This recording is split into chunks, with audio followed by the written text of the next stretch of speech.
Messina, NY. When the Payless Shoe Source at the street Lawrence Center closed this spring, it could have been just another statistic in a grim year for retailers, one more struggling shop gone in a dilapidated mall.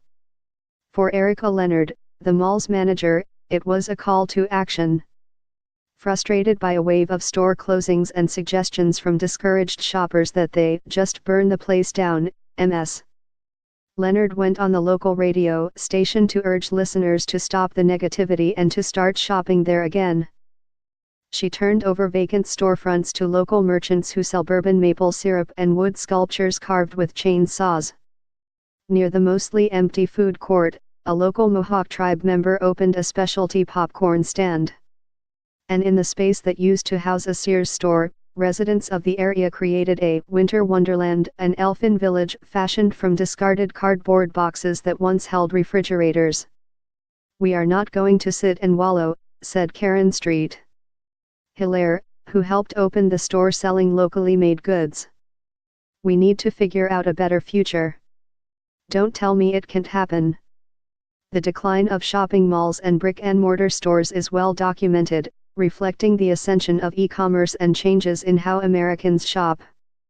Nearly 7,000 stores closed in 2017, the most ever in a calendar year, according to the research firm Fung Global Retail and Technology. Malls seeking a second act by shaking up their mix of stores or adding entertainment options face an uphill battle because their appeal for many shoppers may have worn off for good. But the campaign to revive St. Lawrence Center highlights a more emotional, even psychological challenge confronting American towns upended by a shifting economy.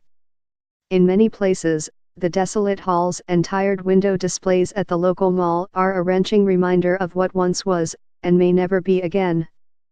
For generations, Messina was a manufacturing stronghold in an improbable place, far from interstate highways, on the north side of the Adirondack Mountains. Hydroelectric power from the St. Lawrence River attracted the aluminum giant Alcoa to operate several plants here. It was in those better times, in the 1990s, that St. Lawrence Center opened. The only mall in St. Lawrence County, an area larger than Delaware, it was the place to be on frigid nights, and there are plenty of those in Messina. The food court was packed with teenagers, people watchers, and families having Friday night dinners.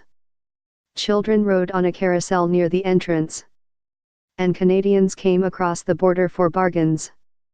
Ron Cook, 60, remembers the parking lot being littered with old shoes that Canadians had left behind so they could wear their new sneakers back across the border and avoid customs. M.R. Cook, who lives on the nearby Mohawk Tribal Reservation, spent many hours watching his daughters play hockey at the mall's ice rink, which is now closed. Today, fewer than half of the 84 storefronts are occupied. The sole remaining restaurant in the dimly lit food court is a Wendy's. Messina has struggled alongside its mall.